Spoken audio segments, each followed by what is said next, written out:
খানা খাওয়ার সময় সালাম দেওয়া যাবে কিনা? ভাই খানা খাওয়ার সময় সালাম দেওয়া যাবে কিনা? আমাদের দেশে অনেকে বলে খানা খাওয়া আর নামাজ পড়া সমান। শুনছেন নি এই হাদিস আপনারা? এটা হলো জাল হাদিস।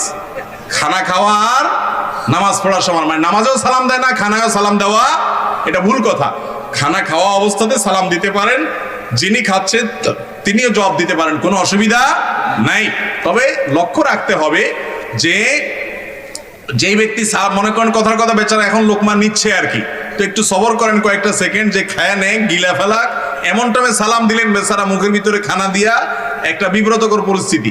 একটু সবর করেন, আগে পরে দেন, কিন্তু খানা অবস্থাতে সালাম দেওয়াও যাবে, নেওয়াও যাবে। খানা অবস্থায় কথাবার্তা বলা যায় কি যায় না? অনেকে বেশি বকবক করতে থাকে, এই জন্য অনেক মুরব্বী জাল হাদিস বানায় নিছে, নামাজ পড়ার সময় তো খামা, অত বেশি কথা বলা যাবে না, এটা ভুল কথা। তবে হ্যাঁ, অহেতুক অপ্রয়োজনে খেতে বসে অনেক বেশি কথা বলা, এটা স্বাস্থ্যের জন্য ভালো না, শরীয়ত দৃষ্টিকোণ থেকে প্রশংসনীয় না।